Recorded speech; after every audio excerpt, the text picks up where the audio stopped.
Hello guys, అందరికీ నమస్తే. Welcome back to my channel. నేను మీ రివ్యూ తారక్. ఈ వీడియోలో నేను రివ్యూ ఇవ్వబోతున్న మూవీ మిస్టర్ బచ్చన్.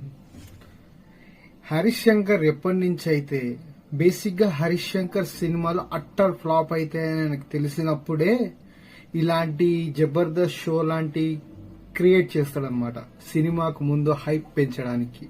సో ఎందుకు చెప్తున్నానంటే, మీరు రామయ్య వస్తావయ్య సినిమాకి ముందు కూడా ఇలానే ప్రీ రిలీజ్ ఈవెంట్ లో గదను పెట్టి అందరిని లేపించి అక్కడ ఎన్టీఆర్ తో గదను లేపించాడు ఫస్ట్ టైం.